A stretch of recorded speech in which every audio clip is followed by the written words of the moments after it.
Good morning class 11th students. इससे पहले 5th video में हम लोगों ने प्लांक का ये इलेक्ट्रोमैग्नेटिक थियरी को डिस्कस किया और उसकी लिमिटेशन तक के पॉइंट्स हम लोगों ने डिस्कस कर लिए थे। ये इलेक्ट्रोमैग्नेटिक थियरी जो कि वेव नेचर पर बेस्ड है, ये लाइट के कुछ फिनोमेना जैसे इंटरफेरेंस, डिफ्रैक्शन, इन सबको प्रॉपरली एक्सप्लेन करती है। लेकिन यानी रिफ्लेक्शन, रिफ्रैक्शन और ये कुछ और दूसरे फिनोमेना हैं, black body radiation, photo electric effect, variation of heat capacity of solid as a function of temperature, line spectra of atoms with special reference to hydrogen, इन सब को अपनी वेव थियरी डिस्कस नहीं कर सकती। तो इनको प्रूफ करने में, इनको एक्सप्लेन करने में वो कर सकते सफिशिएंट नहीं है।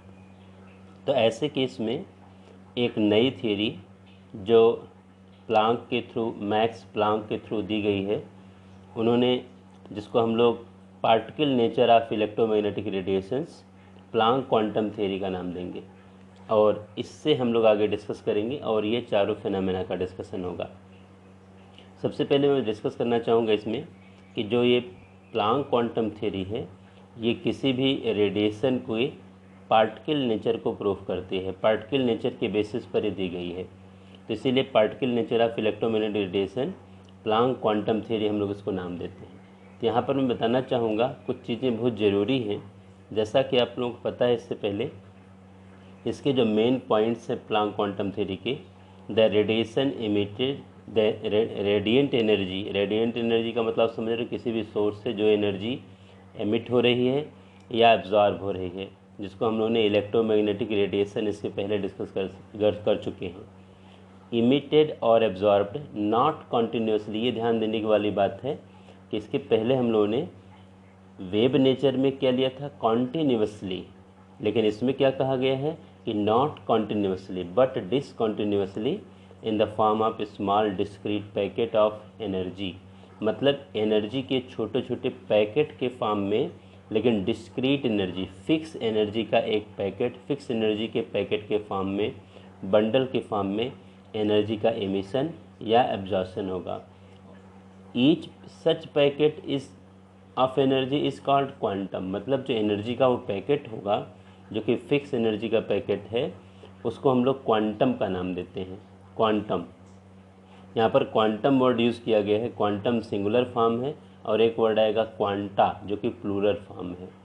In case of light the quantum of energy is called a photon, light के केस में हम एनर्जी के उस पैकेट को क्वांटम वर्ड या क्वांटा वर्ड न यूज़ करके हम लोग फोटॉन या फोटॉन्स वर्ड यूज़ करेंगे। फोटॉन सिंगुलर है और फोटॉन्स प्लूरल फॉर्म इसका आ जाएगा।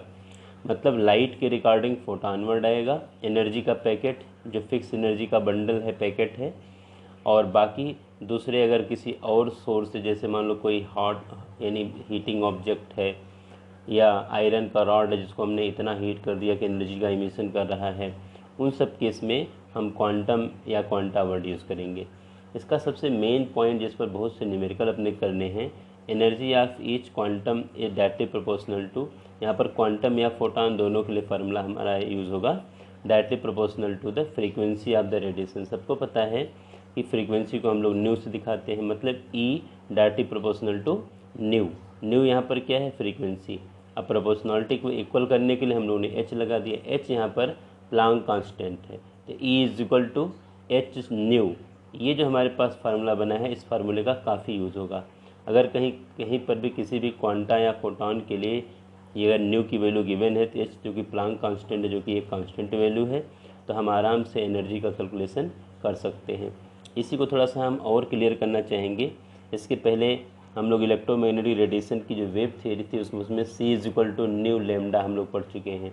तो यहाँ पर nu is equal to c upon lambda. अब इस न्यू की वैल्यू को एच न्यू वाले केस में अगर हम पुट करें तो E is equal to h c upon lambda. तो ये भी अपने लिए देखा जाए एक बड़ा अच्छा फार्मूला बन करके आ जाएगा। ये फार्मूला भी अपने को अच्छी तरह से ध्यान में रखना है, और E is equal to h nu ये भी हमें ध्यान में रखना है। तो E is equal to h nu, अगर फ्रीक्वेंसी गिवन है तो एनर्जी कैलकुलेशन है तो हमें E is equal to h nu लगाना पड़ेगा। और अगर बाई चांस सपोज करो कहीं वेवलेंथ गिवन है और एनर्जी कैलकुलेशन करना है तो हम E is equal to h c upon lambda use करेंगे।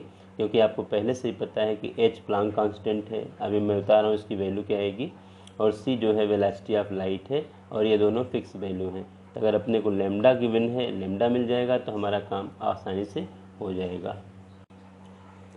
यहाँ पर देखा जाए h जो हम लोग प्लांक कांस्टेंट पहले से ही जानते हैं, इसकी जो न्यूमेरिकल वैल्यू आ रही है 6.626 10⁻27 अर्ग सेकेंड।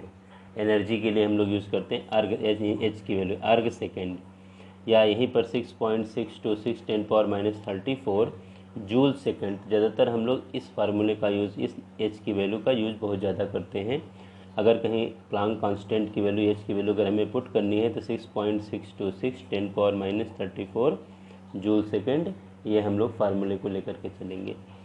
लास्ट में देखा जाए, अगर कहीं पर हमें the total amount of energy emitted और absorb by a body will be some whole number quanta. अब जैसे मान लो कोई भी सब्सटेंस या कोई भी बॉडी एनर्जी इमिट कर रही है या एब्जॉर्ब कर रही है, तो कितना क्वांटा एनर्जी उसने लिया है, एब्जॉर्ब किया है या एमिट किया है। तो ऐसे केस में E = NH², और N क्या है, नंबर है, जो कितने क्वांटा एनर्जी एमिट की गई है या एब्जॉर्ब की गई, उससे हम टोटल एनर्जी का कैलकुलेशन कर लेते हैं। तो किसी किसी केस में 10 क्वांटा, 100 क्वांटा, 50 क्वांटा, मतलब कुछ ऐसे न्यूमेरिकल वैल्यू दे दी जाती है जिससे हमें टोटल एनर्जी का कैलकुलेशन करना होता है। तो हम लोग एक ही लाइन में इसको कम्प्लीटली कर सकते हैं। इसके आगे मैं बढ़ना चाहूँगा। इसके आगे देखा जाए, हम लोग ब्लैक बॉडी रेडिएशन की तरफ मैं थोड़ा मूव करना चाहूँगा। बड़ा सिंपल सा कॉन्सेप्ट अपने सामने है। देखिए, ब्लैक बॉडी रेडिएशन को समझने के लिए बड़ा आसान तरीका अपने पास क्या है। जैसे मान लीजिए कि हम कभी भी कोई भी, सपोज़ कर लिए एक आयरन रॉड की तरफ हम लोग बढ़ें। जैसा कि आपने देखा होगा, जो आयरन स्मिथ होते हैं, आयरन की रॉड को फर्नेस में डाल के हीट करते हैं। आपने ये भी देखा होगा कि सबसे पहले आयरन की रॉड एकदम से धीरे धीरे हीट होती चली जाती है, और हीट होने के बाद पहले देखा जाए हल्की सी वो रेड कलर की अपने को दिखती है, और ज़्यादा उसको हीट किया जाता है कि एकदम रेड की ब्राइटनेस बढ़ जाती है, रेड से एकदम स्ट्रॉन्ग रेड दिखने लगती है।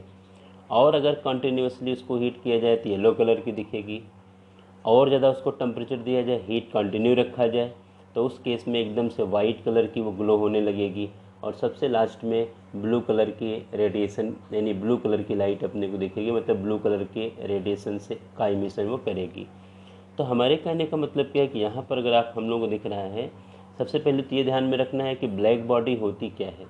ब्लैक बॉडी का मतलब क्या है, if the substance being heated is a black body. A black body है क्या, which is a perfect absorber and perfect radiator of energy, that is which can emit and absorb all frequency. मतलब perfect, जो हम black body नाम देंगे, ऐसे substance के लिए ब्लैक बॉडी वर्ड यूज़ करते हैं जो परफेक्ट एब्जॉर्ब करने वाले और परफेक्ट रेडिएट करने वाले, यानी एनर्जी का रेडिएशन करने वाले सब्सटेंस हैं। मतलब यूँ मान सकते हो कि जो हर तरह की फ्रीक्वेंसी को एब्जॉर्ब कर सकते हैं या एमिट कर सकते हैं, तो यूँ उनको हम लोग नाम देते हैं ब्लैक बॉडी। जब ये रेडिएशन एमिट करेंगे तो जितने टाइप की फ्रीक्वेंसी पॉसिबल होंगी एमिट करेंगे, या जब एब्जॉर्ब करेंगे तो जितने टाइप की फ्रीक्वेंसी, छोटी बड़ी, यानी हर लेंथ, हर का नंबर की फ्रीक्वेंसी को ये कह सकते हो एब्जॉर्ब करेंगे। तो इस केस में the radiation emitted is called black body radiation. तो ऐसे केस में हम उसको ब्लैक बॉडी रेडिएशन का नाम देते हैं। तो हमारे कहने का सिंपल मतलब क्या है कि जब आयरन की रॉड को हम लोग हीट कर रहे हैं, तो पहले वो डल रेड हुआ, फिर ब्राइट रेड हुआ, येलो कलर ऑप्ट किया, फाइनली एकदम स्ट्रांग होते होते वाइट कलर का दिखने लगा, और एट लास्ट ब्लू कलर का दिखा। तो जो इतने series of changes in colour आ रहे हैं, ये कॉन्सेप्ट, ये जो प्रोसेस है, ये जो हमारे सामने फिनोमेना हो रही है, ये वेव थियरी से एक्सप्लेन नहीं हो सकती। क्यों नहीं हो सकती? क्योंकि the radiation emitted by the body being heated should have same colour. यानी वेव थियरी क्या है, कॉन्टिन्यूस एनर्जी का इमिशन है, जैसा कि हम लोग पहले से ही जानते हैं। इसलिए अगर बाई चांस अपना जो आयरन का रॉड है, अगर एनर्जी का इमिशन या एब्जॉर्प्शन वेव थियरी के बेसिस पर हो, तो उस केस में कलर चेंज का कॉन्सेप्ट पॉसिबल नहीं है, क्योंकि आपको पता है कि एनर्जी कॉन्टिन्यूस मैनर में रिलीज़ होगी या एब्जॉर्ब होगी। तो इस केस में उसका सेम कलर, यानी उसका एक ही कलर आना चाहिए। और उसके बाद देखा जाए, इतना ज़रूर हो सकता है कि although its intensity may vary, as the heating is continue. अगर लगातार आप उसको हीट करते रहो तो उसकी एनर्जी यानी उसकी इंटेंसिटी इंक्रीज़ हो सकती है, ऐसा पॉसिबल हो सकता है। लेकिन अगर हम देखा यहाँ पर कलर चेंज की कॉन्सेप्ट जो आ रही है, colour change, the change in colour shows that on heating frequency of the radiation emitted is increasing. यानी जैसे जैसे कलर चेंज हो रहा है, पहले देखिए डल रेड हुआ, फिर रेड हुआ, येलो कलर हुआ, वाइट कलर हुआ, लास्ट में ब्लू कलर हुआ। चूँकि अपने को पता है कि जो एनर्जी का डायरेक्ट रिलेशन किससे है, फ्रीक्वेंसी से है। अब यहाँ पर देखा जाए रेड कलर की फ्रीक्वेंसी जो है, यहाँ पर देखा जाए रेड कलर की एनर्जी, रेड कलर की फ्रीक्वेंसी छोटी होंगी, तो रेड कलर की फ्रीक्वेंसी अगर कम होंगी तो उसकी एनर्जी भी कम आएगी। और अगर आप आयरन रॉड को हीट करोगे येलो कलर, यानी उसका मतलब फ्रीक्वेंसी इंक्रीज़ हो रही है तो एनर्जी का इमिशन भी इंक्रीज़ हो रहा है। और अगर हम टेम्परेचर बढ़ा रहे हैं तो white colour, at last blue colour. तो मेरे कहने का मतलब जो series of changes in colour आ रहे हैं, मतलब अलग अलग फ्रीक्वेंसी का रेडिएशन का इमिशन हो रहा है आयरन रॉड के थ्रू। इससे हम बता सकते हैं कि अलग अलग एनर्जी का पैकेट अलग अलग टेम्परेचर पर रिलीज़ हो रहा है। जैसे जैसे टेम्परेचर बढ़ रहा है वैसे वैसे कलर चेंज के कॉन्सेप्ट इंक्रीज़ होते जा रहे हैं। तो black body radiation concept web theory के बेसिस पर एक्सप्लेन करना पॉसिबल नहीं है। ये पूरी तरह से एक्सप्लेन होगा तो पार्टिकल नेचर पर होगा कि एनर्जी का एमिशन या एब्जॉर्प्शन डिसकंटिन्यू मैनर में होगा, यानी कह सकते हैं पैकेट के फॉर्म में होगा। यही हमारा ब्लैक बॉडी रेडिएशन का कॉन्सेप्ट है। अब इसके आगे हम बढ़ना चाहेंगे, फ़ोटो इलेक्ट्रिक इफेक्ट की तरफ बढ़ना चाहेंगे। यहाँ पर देखा जाए हम लोगों ने क्या किया है, एक सिंपल सा अरेंजमेंट आप लोगों की बुक में भी है, हम लोग यहाँ पर भी दिखाना चाह रहे हैं। यहाँ देखिए मैंने डिटेक्टर ले रखा है, यहाँ पर हमने एक मेटल की प्लेट ले रखी है। इसका ध्यान रखेंगे कि मेटल की प्लेट यानी ऐसे मेटल लेंगे जिनका आयनाइजेशन एंथैल्पी कम है। आयनाइजेशन एंथैल्पी का मतलब क्या होता है कि किसी भी एलिमेंट के आउटर मोस्ट शेल से इलेक्ट्रॉन को निकालने के लिए जो एनर्जी की ज़रूरत है, एनर्जी की रिक्वायरमेंट है, उस एनर्जी की वैल्यू को हम आयनाइजेशन एंथैल्पी का नाम देते हैं। तो ज़्यादातर फर्स्ट ग्रुप मेंबर जैसे सोडियम, पोटेशियम, रुबिडियम, सीजियम, ज़्यादातर हम लोग सीजियम मेटल को यूज़ करते हैं क्योंकि सीजियम मेटल का आयनाइजेशन एंथैल्पी काफ़ी कम है। तो अब इसमें देखा जाए यहाँ पर पूरा मैंने जैसे डिस्चार्ज ट्यूब एक्सपेरिमेंट हम लोगों ने किया था वैसा ही एक नॉर्मल अरेंजमेंट किया। यहाँ पर देखो ट्यूब ले ली, डिस्चार्ज ट्यूब, यहाँ पर इवैक्यूएटेड ट्यूब है ये भी। यहाँ पर मैंने एक मेटल की प्लेट लगाई है लेकिन ये काफ़ी कम आयनाइजेशन एंथैल्पी वाला मेटल है। यहाँ पर मैंने डिटेक्टर लगा रखा है, इसको मैंने पॉजिटिव प्लेट से जोड़ रखा है और इस मेटल की प्लेट को नेगेटिव से जोड़ रखा है। बीच में मैंने कीज़ लगा रखी हैं और यहाँ एक एमीटर लगा रखा है। अब आपको देखने से लगा जब यहाँ पर लाइट देखिए, यहाँ पर जो मैंने दिखा रखा है, लाइट जब इसके मेटल के सरफेस पर आएगी तो चूँकि मेटल का जो प्लेट है, लाइट की एनर्जी जो पैकेट के फॉर्म में आ रही, बंडल के फॉर्म में आ रही है, उसको ये एब्जॉर्ब करेगी।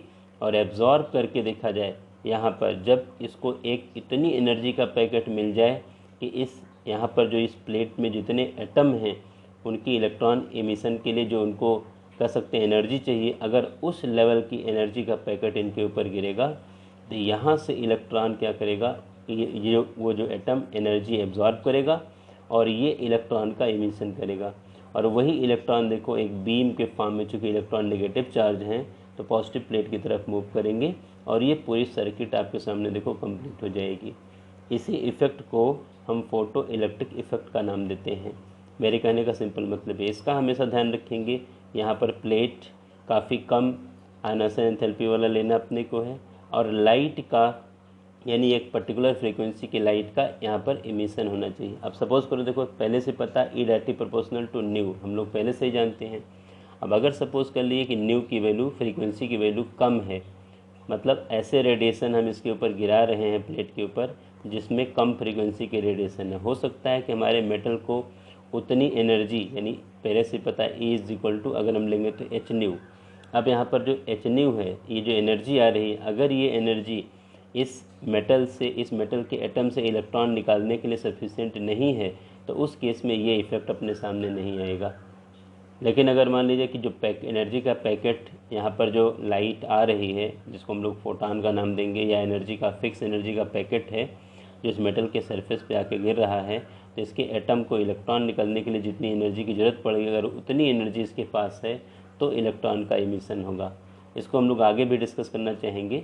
तो मिनिमम फ्रीक्वेंसी, जिस फ्रीक्वेंसी से कम फ्रीक्वेंसी पर ये इलेक्ट्रॉन रिलीज़ नहीं होंगे, लेकिन अगर जितनी फ्रीक्वेंसी मिनिमम फ्रीक्वेंसी का रेडिएशन जिससे कि ये इलेक्ट्रॉन का एमिशन पॉसिबल हो पा रहा है ना, इलेक्ट्रॉन इमिट हो पा रहे हैं, उसको हम लोग थ्रेशोल्ड फ्रीक्वेंसी का नाम देते हैं और यहाँ पर न्यू नॉट का नाम देते हैं।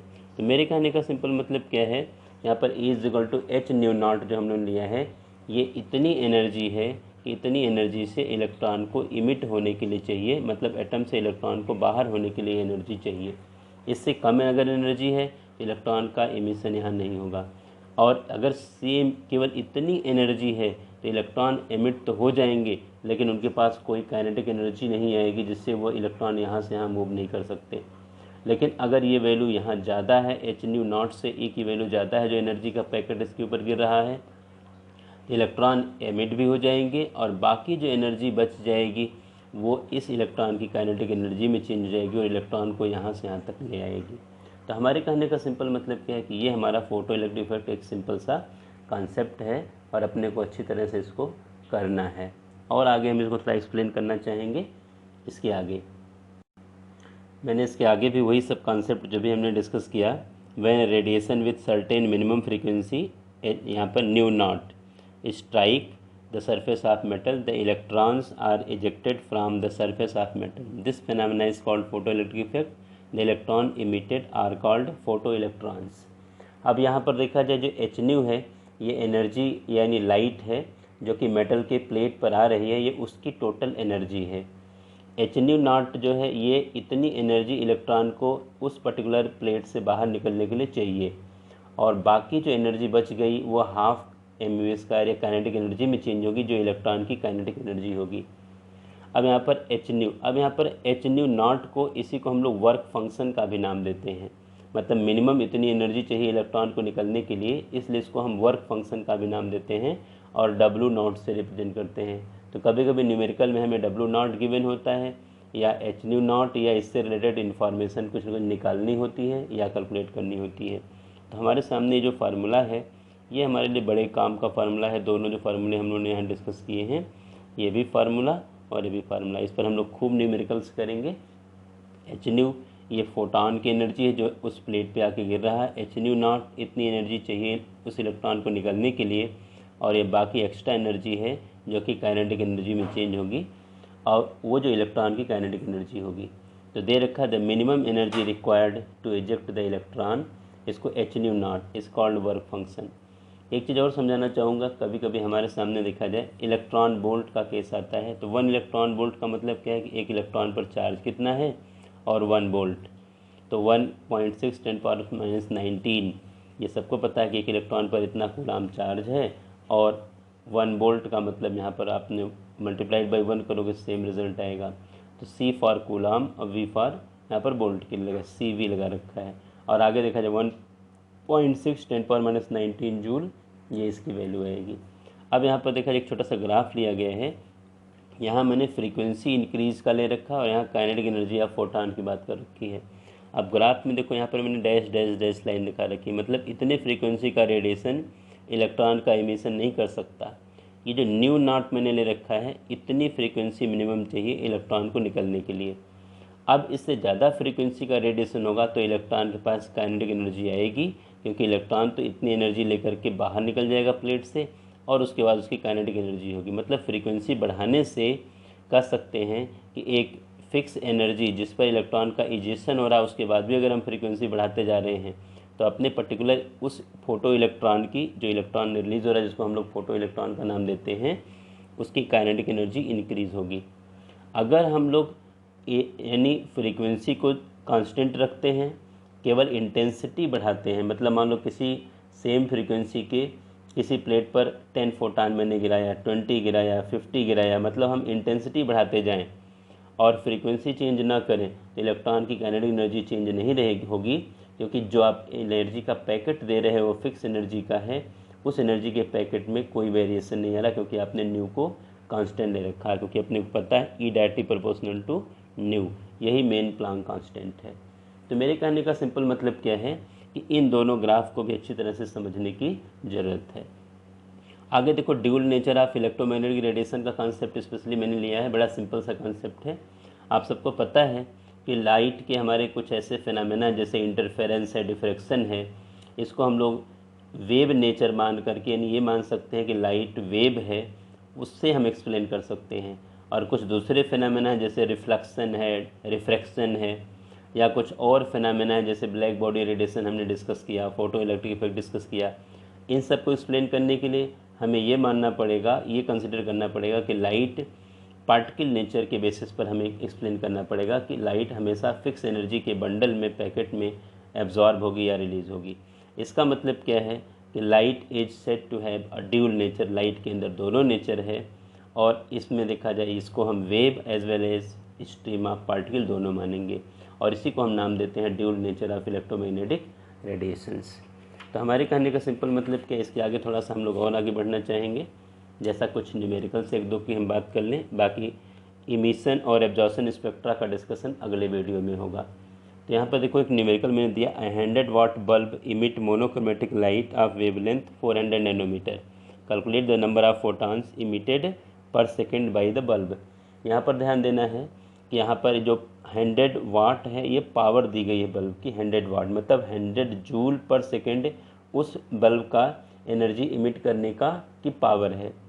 अब 1 फोटॉन की एनर्जी अगर निकालना होगा, चूँकि यहाँ पर वेवलेंथ गिवन है, तो E = hc/λ फार्मूला लगा करके हम लोग ये वैल्यू लगा लेंगे। अब यहाँ पर h प्लांक कांस्टेंट है, इसकी वैल्यू पहले से फिक्स है 6.626 10⁻34, और c वेलोसिटी ऑफ लाइट है 3 × 10⁸। आपको ध्यान देना पड़ेगा, चूँकि ये वैल्यू जो ये मीटर में दी गई है, तो जो 400 नैनोमीटर है, तो 400 × 10⁻9 अगर आप कर दोगे तो ये वैल्यू मीटर में, क्योंकि आपको हमेशा एक ही यूनिट में वैल्यूज़ लेनी पड़ेंगी। अब इससे जो कैलकुलेशन करके आपका रिजल्ट आएगा, ये तो देखा जाए एक फोटान की एनर्जी निकल करके आ जाएगी। चूँकि हमें नंबर ऑफ फोटान चाहिए, 100 जूल पर सेकेंड देखा जाए उस बल्ब का इमिशन पावर है, और एक फोटान की एनर्जी हमें यहाँ से कैलकुलेट होकर के मिल गई, वो वैल्यू यहाँ पर हम पुट करेंगे, और फिर आगे जो कैलकुलेशन हमारा रिजल्ट आएगा वो नंबर ऑफ फोटान होगा। ये सिंपल कॉन्सेप्ट आपको ध्यान में रखना है। एक और थोड़ा सा डिस्कस करना चाहेंगे numerical, the threshold energy new not for metal is 7.0 10⁻14 second inverse, calculate the kinetic energy of an electron emitted when radiation of frequency new 1.0 10⁻15 second inverse hit this metal. अब अपने को पता है एच न्यू = hν0 + ½ mv², अपने को ½ mv² चाहिए, तो यहाँ पर देखा जाए काइनेटिक एनर्जी अपने को चाहिए, तो काइनेटिक एनर्जी देखो यहाँ से मिल जाएगी। अब यहाँ पर देखा जाए h 6.626 10⁻34 पहले से फिक्स है, प्लांक कांस्टेंट। यहाँ पर देखा जाए न्यू सामने आपके 1.0 10⁻15 गिवन है, माइनस न्यू नॉट, इस फार्मूले से देखा जाए इस hν0 को इधर ले आएंगे तो माइनस में कन्वर्ट हो जाएगा, और यहाँ h हम कॉमन ले लेंगे तो न्यू माइनस न्यू नॉट आ जाएगा, और न्यू नॉट की वैल्यू थ्रेशोल्ड फ्रीक्वेंसी की वैल्यू 7.0 10⁻14 सेकेंड इनवर्स आ रही है। तो ये वैल्यू यहाँ पर पुट करके हम कैलकुलेट करके देखा जाए ½ mv² मीन्स इलेक्ट्रॉन की काइनेटिक एनर्जी निकाल सकते हैं। तो हमारे कहने का मतलब इसमें एक चीज़ और चाहें, अगर बाई चांस देखा जाए इलेक्ट्रॉन की काइनेटिक एनर्जी जो निकल करके आ जाएगी, अगर बाई चांस हमें इलेक्ट्रॉन की वेलोसिटी अगर अपने को निकालनी हो, तो वेलोसिटी निकालने के लिए देखा जाए इलेक्ट्रॉन का यहाँ पर मास रख देंगे, जो यहाँ पर कैलकुलेशन के बाद वैल्यू आएगी वो यहाँ पुट कर लेंगे। यहाँ इलेक्ट्रॉन का मास सबको पता है 9.1 10⁻31 किलोग्राम में आता है, या हम 28 ले सकते हैं, ग्राम में आती है वैल्यू। ये वैल्यू यहाँ पर देखो पुट करके हम v² निकाल लेंगे और अंडर रूट से फिर v निकाल लेंगे, तो हमें इलेक्ट्रॉन की वेलोसिटी का भी कर सकते हैं कि फार्मूला यहाँ से मिल सकता है। तो ऐसे भी चीज़ें हमारे सामने आगे अवेलेबल भी हैं, ऐसे न्यूमेरिकल अपने एक्सरसाइज में हैं, तो आप लोग इसको भी थोड़ा सा अच्छी तरह से समझने का प्रयास करना। आज की वीडियो में इतना ही। अब अगले वीडियो में एमिशन और एब्जॉर्प्शन स्पेक्ट्रा और इससे रिलेटेड अगले कॉन्सेप्ट डिस्कस होंगे। Thank you.